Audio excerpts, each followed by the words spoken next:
मेरी प्यारी बहनों, ये कोई साधारण कथा नहीं। ये देवशयनी एकादशी की वो रहस्य भरी लीला है जिसमें भगवान विष्णु, भगवान शिव, माता पार्वती, गणेश जी, ब्रह्मा जी और देवर्षि नारद जी स्वयं उपस्थित होते हैं। अगर एक शब्द भी छूट गया तो हो सकता है भगवान विष्णु की कृपा आपसे रुठ जाए। तो मन से सुनो, शुरू से अंत तक, एक भी पल मिस मत करना। सखियों, ये कथा है श्रद्धा, भक्ति और देवों की लीला की, जिसमें कथा प्रारंभ होती है एक अद्भुत क्षण से। सावन की पूर्व संध्या थी। समस्त देवलोक में एक अद्वितीय शांति फैली थी। आकाश में देव गंधर्वों के गीत गूंज रहे थे और नंदनवन की पुष्प वाटिका से सुरभित हवाएं स्वर्ग के हर कोने को सुवासित कर रही थीं। उस दिन भगवान विष्णु अपने ध्यान मग्न स्वरूप में विराजमान थे। उनके नेत्र अर्धनिमीलित थे, परंतु मुख पर अद्वितीय तेज था। पास ही देवर्षि नारद अपनी वीणा के साथ भगवान का गुणगान कर रहे थे। तभी स्वर्ग में हलचल मच गई। भगवान शिव कैलाश से चलकर विष्णु लोक की ओर प्रस्थान कर रहे थे। साथ में थी माता पार्वती और पीछे पीछे गणेश जी अपने नन्हे स्वरूप में हाथ में मोदक लिए हुए। नारद जी ने जैसे ही ये दृश्य देखा, तुरंत अपनी वीणा रख दी और आगे बढ़कर हाथ जोड़ ली। प्रणाम प्रभु, आज देवाधिदेव शिव स्वयं यहाँ पधारे हैं। अवश्य ही कोई विशेष कारण होगा। शिव मुस्कुराए। नारद, आज देवताओं की एक विशेष सभा का आयोजन है। मैं, ब्रह्मा और विष्णु तीनों आज एक निर्णय लेने जा रहे हैं, जिसे सुनकर समस्त सृष्टि को कल्याण मिलेगा। तभी ब्रह्मा जी प्रकट हुए। उनके हाथों में कमल था और मुख पर गंभीरता। तीनों देव एक सुंदर कमल सर में एकत्र हुए, जहां शीतल वायु और मंद मंद प्रवाह सब कुछ अलौकिक बना रहे थे। विष्णु बोले, इस बार की आषाढ़ शुक्ल एकादशी पर मैं योग निद्रा में प्रवेश करूंगा। 4 मास तक मैं शयन में रहूंगा, जिससे सृष्टि की व्यवस्था देवताओं के सहयोग से संचालित होगी। माता पार्वती चकित हो उठी। प्रभु, यदि आप निद्रा में चले जाएंगे तो हमारे भक्तों का क्या होगा? उनके दुखों का निवारण कौन करेगा? विष्णु मुस्कुराए। माता, यही तो अवसर होगा भक्ति की परीक्षा का। जो भक्त इस देवशयनी एकादशी को पूर्ण निष्ठा से व्रत करेंगे, वे स्वयं मेरी कृपा के पात्र होंगे।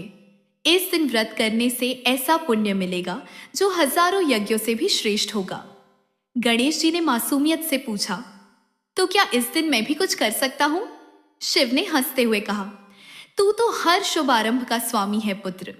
जो भक्त देवशयनी एकादशी के दिन श्रीहरि की पूजा के साथ तेरा भी पूजन करेगा, उसकी सारी विघ्न बाधाएं दूर होंगी। तभी आकाशवाणी हुई, हे नारद, इस व्रत को धरती पर प्रचारित करो। इसे हर्षणी या देवशयनी एकादशी के नाम से जाना जाएगा। जो स्त्रियां और पुरुष इस दिन व्रत रखकर रात्रि में जागरण करते हैं, वे 100 जन्मों का पुण्य अर्जित करते हैं। नारद मुनि उस दृश्य को देखकर भाव विभोर हो गए। उन्होंने अपनी वीणा उठाई और उसी क्षण गा उठे, जय देव देव विष्णु भगवान, जय त्रिलोकीनाथ। शयन को जाते हो अब, करो भक्तों का उद्धार। छनो बहनों, जैसे जैसे वह रात्रि गहराने लगी, नंदनवन के कमल झुकने लगे। मंद पवन थम सी गई और देवलोक में शांति की रेखा फैल गई। सब कुछ थम गया, पर एक कोमल गीत अभी भी गूंज रहा था, नारद मुनि की वीणा की ध्वनि। देव सभा का निर्णय हो चुका था। विष्णु भगवान शयन में प्रवेश करेंगे। परंतु बहनों, यह कोई साधारण निद्रा नहीं थी। यह चातुर्मास का आरंभ था। वह कालखंड जब देवताओं की गतिविधियां शांत हो जाती हैं और धरती पर मानवों की भक्ति ही सृष्टि का संचालन करती है। उस दिन की रात भगवान विष्णु ने गंगा के पावन तट पर एक दिव्य शेषैया लगवाई, जहां शेषनाग के फन उनके सिर पर छत्र बनाकर खड़े हुए। गंगा जल की शीतलता, चंद्रमा की स्निग्ध चांदनी और चारों ओर दीपों की रेखा, एक अद्भुत दृश्य था वह। चारों दिशाओं से देवता, तार्क्ष्य मुनि और गंधर्व आए। सभी ने पुष्प वर्षा की। लक्ष्मी जी ने स्वयं अपने हाथों से प्रभु के चरण धोकर उनका शयन सुसज्जित किया। शिव पार्वती भी वहां उपस्थित थे। पार्वती मां ने धीरे से लक्ष्मी से कहा, बहन, तुम्हारा सौभाग्य कितना अनूठा है कि स्वयं नारायण तुम्हारे पास निद्रा में भी निवास करते हैं। लक्ष्मी मुस्कुराई, पर उनकी आंखों में विरह की छाया तैर रही थी। माता, ये 4 मास जैसे 4 युग प्रतीत होते हैं, पर यही तो प्रेम की अग्नि है जो भक्त और भगवान, पतिव्रता और पति, साधक और साध्य सबको तपाकर शुद्ध करती है। तभी वहां बाल स्वरूप गणेश आए और बोले, माँ, क्या हम भी इस समय कुछ विशेष कर सकते हैं? शिव जी ने सिर पर हाथ रखकर कहा, हे पुत्र, इस काल में जो भक्त एकादशी का व्रत, दीपदान, तुलसी पूजन और श्रीहरि के नाम का स्मरण करेगा, उसके घर में सदैव आनंद बना रहेगा। और जो स्त्री इस दिन तुलसी के समक्ष कथा सुनेगी, उसे वैसा ही पुण्य मिलेगा जैसा माँ लक्ष्मी को प्राप्त है। तभी वहां से देवर्षि नारद धरती पर प्रस्थान कर गए। उनके मन में केवल एक संकल्प था, इस दिव्य व्रत का प्रचार धरती पर करना। वे सीधे भारत भूमि पर आए और एक गांव में पहुंचे, जहां एक भक्त महिला सत्यव्रता प्रतिदिन तुलसी की पूजा करती थी। नारद जी ने उससे कहा, हे देवी, यह व्रत केवल नियम का नाम नहीं, यह तो प्रेम का व्रत है। यह दिन साक्षात श्रीहरि को अर्पित है। यदि तुम आज से लेकर अगले 4 मास तक संकल्प पूर्वक हर एकादशी को व्रत रखो और प्रत्येक दिन तुलसी संग हरिनाम का जाप करो, तो श्रीहरि स्वयं तुम्हारे आंगन में पधारेंगे। सत्यव्रता ने हाथ जोड़ ली और बोली, प्रभु, मैं तो अशिक्षित स्त्री हूं, इतना कुछ कैसे करूं?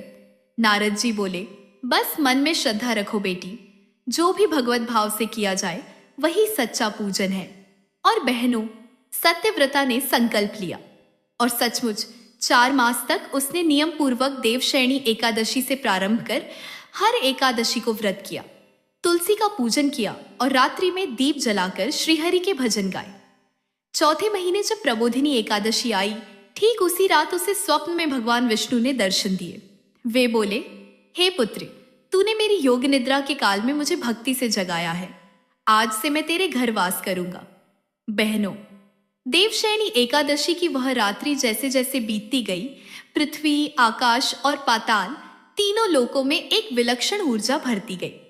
4 मासों तक देवताओं की गतिविधियां स्थिर थीं, लेकिन भक्तों का मन, उनका जप, उनका व्रत, वह सब भगवान की निद्रा में भी उन्हें स्पर्श कर रहा था। सखियों, अब कथा आगे बढ़ती है। सत्यव्रता के गांव में एक चमत्कार घटित होने को है। 4 मास बीतने को आए, गांव में वर्षा खूब हुई, खेत लहलहा उठे। लोग हैरान थे, पहले जहां सूखा पड़ा करता था, वहां अब हरियाली और शांति है। किसी को झात नहीं था कि यह सब एक साधारण सी स्त्री सत्यव्रता की भक्ति का फल है। एक दिन गांव के राजा ने स्वप्न में श्रीहरि के दर्शन किए। उन्होंने कहा, हे राजन, जिस ग्राम में मेरी परम भक्त सत्यव्रता रहती है, वहां आकर तुम सच्ची भक्ति का दर्शन करो, उसकी सेवा करो, वहीं से तुम्हें राज्य का सच्चा धर्म समझ में आएगा। राजा ने जब प्रातः आंखें खोली तो तुरंत रथ सजवाया और चल पड़े उसी ग्राम की ओर। अब ध्यान दीजिए बहनों, जैसे ही राजा वहां पहुंचे, उन्होंने सत्यव्रता को एक मिट्टी की तुलसी के समक्ष भजन करते हुए देखा। वहां न कोई मंदिर था, न कोई दिया जलाने का बड़ा आयोजन, बस एक छोटी सी चौकी जिस पर श्रीहरि की मूर्ति थी, पास ही तुलसी का पौधा, और वहीं पर सत्यव्रता मां स्वर से बोल रही थी, श्रीहरि शयन है मेरे द्वार, जग जागे जब प्रेम अपार। एकादशी का व्रत जो कर ले, वह भवसागर से पार उतर ले। राजा उसकी भक्ति देखकर नतमस्तक हो गए और बोले, हे देवी, तुम धन्य हो, आज तुमसे भक्ति की सही परिभाषा मिली। तुम्हारे चरणों में बैठकर मैंने जाना कि कोई महल, मंदिर या सोने की छतरी नहीं, बल्कि श्रद्धा ही भगवान को प्रिय है। और उस समय आकाशवाणी हुई, राजन, यह वही स्त्री है जिसकी भक्ति से मेरा चातुर्मास जागृत रहता है। देवताओं के निद्रा काल में यह भक्त ही मेरी चेतना को जागृत रखते हैं। जो स्त्रियां, कन्याएं और बहनें इस व्रत को सच्चे मन से करती हैं, वे मेरी प्रिया लक्ष्मी समान पूजनीय होती हैं। भगवान विष्णु की उस आकाशवाणी से गांव में एक और परिवर्तन आया। अब हर घर में एक तुलसी, एक दीपक और एक एकादशी का व्रत शुरू हो गया। सत्यव्रता मां को सबने देवशयनी माता कहना शुरू कर दिया। कोई उन्हें गुरु मानता, कोई सखी, कोई मां, पर उनके शब्द सबके मन में उतरते। तभी एक दिन, चातुर्मास के अंतिम दिन, जब प्रबोधिनी एकादशी आने को थी, सत्यव्रता ने एक विशेष अनुष्ठान की योजना बनाई। उन्होंने सभी स्त्रियों से कहा, हे बहनों, हम सब मिलकर इन 4 मासों की तपस्या का फल श्रीहरि को समर्पित करेंगे। हम उनके जागरण का आयोजन करेंगे। रात्रि भर भजन, कथा, दीपदान और तुलसी पूजन करेंगे और यही हमारी सच्ची आरती होगी। और वह रात आई दीपों की, भक्तों की और हरिनाम की। हर घर की तुलसी के पास एक दीप जल उठा। नारियों ने मंगल गान गाए, बच्चों ने श्री राम लला की झांकियां बनाई, वृद्धजन रामधुन में झूम उठे और ठीक मध्य रात्रि में श्रीहरि विष्णु ने स्वप्न में प्रकट होकर प्रत्येक भक्त को आशीर्वाद दिया। श्रीहरि बोले, मेरी प्रिय भक्तों, जो भी स्त्री, पुरुष, बालक या वृद्ध मेरी देवशयनी एकादशी से लेकर प्रबोधिनी तक भक्ति करता है, वह जन्म मरण के बंधन से मुक्त हो जाता है। हर जन्म में उसके साथ मैं स्वयं चलूंगा। और तभी पार्वती माता ने कैलाश से प्रभु शिव को देखा, जो ध्यानावस्थित हो गए थे। उन्होंने कहा, नाथ, आप भी कुछ कहिए इस व्रत के विषय में।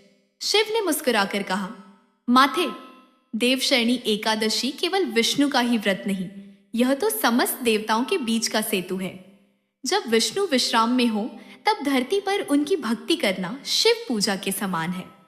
जो इस व्रत को करता है वह हर दिशा से आशीर्वाद प्राप्त करता है। विष्णु से भक्ति, ब्रह्मा से ज्ञान और मुझसे रक्षा। बहनों, वो अलौकिक रात्रि बीत चुकी थी। प्रबोधिनी एकादशी के प्रकाश ने धरती को छू लिया था। सभी दिशाओं में एक नई ऊर्जा, एक नव चेतना फैल चुकी थी। सत्यव्रता मां के घर से आरंभ हुआ हरिनाम का दीप अब सैकड़ों घरों में जल चुका था। सखियों, अब इस कथा का अगला अध्याय और भी विलक्षण है। देवताओं के जगने के साथ ही स्वर्गलोक के सिंहासन फिर से जीवंत हो उठे। भगवान विष्णु ने जब निद्रा त्यागी तो सबसे पहले उन्होंने लक्ष्मी जी का हाथ थामा और मंद मुस्कान के साथ बोले, प्रिय, इस बार की देवशयनी यात्रा में मैंने एक अलग आनंद प्राप्त किया। जब भक्तों का प्रेम इतना गहरा हो कि वह मेरी निद्रा में भी मुझे जगा दे, तो मैं समझता हूं कि मेरे जागरण की आवश्यकता ही नहीं रहती, क्योंकि वे मुझे हर क्षण जगा कर रखते हैं। लक्ष्मी जी विनम्र भाव से मुस्काई और बोली, नाथ, वह एक स्त्री थी, सत्यव्रता, जिसने तुलसी के चरणों में बैठकर आपको समर्पित प्रेम दिया। आपने उसके घर को मंदिर बना दिया। तभी ब्रह्मलोक में एक सभा आयोजित हुई। ब्रह्मा जी ने सभी देवताओं, ऋषियों और सिद्धों को आमंत्रित किया। शिव, पार्वती, गणेश, नारद, इंद्र, वरुण, यम, कुबेर, वायु, अग्नि सभी उपस्थित हुए। भगवान शिव ने वहां कहा, इस काल में जिस प्रकार एक गृहस्थ स्त्री ने व्रत, कथा, जागरण, दीपदान और तुलसी पूजन से एक संपूर्ण यज्ञ के समान प्रभाव उत्पन्न किया, वह दर्शाता है कि अब यज्ञ की अग्नि केवल हवन कुंड में नहीं बल्कि भक्तों के हृदयों में जल रही है।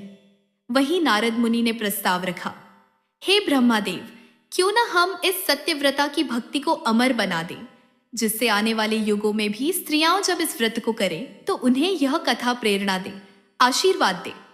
ब्रह्मा जी बोले, एवमस्तु। यह कथा देवशयनी एकादशी महात्म्य के रूप में वेदों के इतिहास में दर्ज होगी और भविष्य में जब जब स्त्रियां, कन्याएं, व्रती पुरुष इस व्रत को श्रद्धा से करेंगे, तब तब वे इस कथा को पढ़ेंगे या सुनेंगे और उन्हें वही फल मिलेगा जो एक महान यज्ञ से प्राप्त होता है। और बहनों, इसी प्रकार यह कथा देवलोक से धरती तक बहती रही। सत्यव्रता की भक्ति ने एक परंपरा को जन्म दिया, जहां कोई महिला जब भी तुलसी के आगे दीप जलाती है, जब भी एकादशी पर व्रत रखती है, जब भी रात्रि में हरि नाम गाती है, तो स्वयं श्री हरि, शिव, पार्वती, नारद और ब्रह्मा सभी उस स्त्री के आंगन में दिव्य दृष्टि डालते हैं। मेरी प्यारी बहनों, अब सुनिए अंत की एक छोटी सी पर दिव्य बात। वर्षों बाद जब सत्यव्रता वृद्ध हो गई, तब एक रात उन्हें फिर स्वप्न आया। भगवान विष्णु ने कहा, हे भक्ते, अब समय आ गया है कि तुम इस शरीर से विश्राम करो। मेरे वैकुंठ में तुम्हारे लिए स्थान सजा दिया गया है। तुलसी के कूंज में, दीपों की पंक्ति में और भजन की गूंज में। वहां तुम मेरे साथ शाश्वत रहोगी। और जब सत्यव्रता ने प्राण त्यागे तो गांव में कोई शोक नहीं था, बल्कि भजन हुआ, दीप जलाए गए और स्त्रियां बोली, हमारी माँ, हमारी गुरु, हमारी भक्त अब स्वयं श्रीहरि की सखी बन गई हैं। बहनों, जहां पिछली रात सत्यव्रता माता ने वैकुंठ को प्राप्त किया, वहां से यह कथा खत्म नहीं होती, वहीं से इसका अनंत आरंभ होता है। सत्यव्रता के जाने के बाद गांव में कोई सूना नहीं था। स्त्रियां रोई नहीं, क्योंकि वे जानती थीं मां कहीं नहीं गई। वे हर तुलसी के पत्ते में, हर दीप की लौ में, हर भजन की धुन में समा चुकी थीं। सखियों, अब आइए सुनाती हूं कथा का अगला अध्याय, जो और भी अद्भुत है। सत्यव्रता की भक्ति के कारण ब्रह्मा जी ने एक विशेष यज्ञ का आयोजन किया। ब्रह्मलोक से विशेष आमंत्रण भेजा गया। हे देवगण, अब एक नई युग धर्म परंपरा की घोषणा होनी है, उस भक्ति को आधार बनाकर जो सत्यव्रता ने दिखलाई है। शिव पार्वती कैलाश से उतरे, श्रीहरि लक्ष्मी के साथ वैकुंठ से आए। नारद मुनि अपनी वीणा लेकर पहुंचे और सभी देवताओं ने उस यज्ञ में आहुति दी। आहुतियां कोई घी या समिधा नहीं थी, बल्कि भक्तों के नाम, उनके प्रेम, उनके तप, उनकी कथा और उनकी भक्ति से यज्ञ संपन्न हुआ। शिव जी बोले, अब समय आ गया है कि स्त्रियों की भक्ति को केवल पूजनीय ही नहीं, सर्वशक्तिमान माना जाए। सत्यव्रता ने जो साधना की वह केवल भगवान को जगाने के लिए नहीं थी, वह समस्त लोगों को जीवन देने के लिए थी। उस यज्ञ में पार्वती माता ने एक वर मांगा, प्रभु, मेरी इच्छा है कि सत्यव्रता जैसी हर नारी जो इस व्रत को करे, उसके जीवन में कभी वियोग ना आए, उसका घर मंदिर बन जाए, उसका मन सदैव शांत रहे। और भगवान विष्णु ने वरदान दिया, जो भी नारी श्रद्धा से देवशयनी एकादशी का व्रत करेगी, तुलसी की सेवा करेगी और मेरी शैया का ध्यान करेगी, उसके घर में दरिद्रता नहीं टिकेगी, कलह प्रवेश नहीं करेगा और उस घर में सदैव लक्ष्मी का वास होगा। बहनों, अब सुनिए कथा का चमत्कारी फल। एक कन्या थी, सुशीला, जो सत्यव्रता की शिष्या रही। वह छोटी उम्र से ही भक्ति में लीन रहती थी। जब सत्यव्रता वैकुंठ गई तो सुशीला ने संकल्प लिया, मैं भी एक दिन देवशयनी कथा को ऐसा जीवंत करूंगी कि समस्त नारी जाति जागृत हो जाए। और वह समय भी आया जब सुशीला एक वृद्धा बन गई और उसके आंगन में सैकड़ों कन्याएं कथा सुनने के लिए बैठी। उसने धीरे से कहा, हे बहनों, ये कथा केवल सुनने के लिए नहीं है, ये जीने के लिए है। हर दीपक जलाना केवल रस्म नहीं, वह एक आत्मा की पुकार है प्रभु के लिए। उस दिन सुशीला की कथा समाप्त होते ही आकाश में प्रकाश फैल गया और सभी कन्याओं ने देखा, वहीं तुलसी के पास सत्यव्रता माता की दिव्य मूर्ति प्रकट हुई, हंसती हुई, हाथ में दीपक और आंखों में करुणा ली। एक दिव्य वाणी गूंजी, जहां जहां मेरी कथा सुनी जाएगी वहां वहां मैं स्वयं उपस्थित रहूंगी, और जो नारी इस कथा को जीवन बना लेगी वहां श्रीहरि को शयन नहीं, स्थान मिलेगा। अब बहनों, इस कथा के साथ आप जब अगली देवशयनी एकादशी मनाएंगी तो जान लीजिए, आप केवल एक व्रत नहीं कर रही, आप सत्यव्रता की परंपरा का पालन कर रही हैं, जिसे स्वयं ब्रह्मा, विष्णु और महेश ने स्थापित किया है। तुलसी को नमन करें, सत्यव्रता को वंदन करें और अपने भीतर की शक्ति को पहचानें। मेरी प्यारी सखियों, कथा पूरी होने से पहले बस एक छोटा सा वचन दे दो, इस कथा को अपनी सखियों तक जरूर पहुंचाना। और हाँ, सब्सक्राइब करना मत भूलना, ताकि आने वाली हर कथा सबसे पहले आपके पास पहुंचे। और दिल से एक प्यारा सा कमेंट भी जरूर छोड़ना। बहनों, फिर मिलूंगी एक नई कथा के साथ। तब तक अपना ख्याल रखना और हमेशा मुस्कुराते रहना।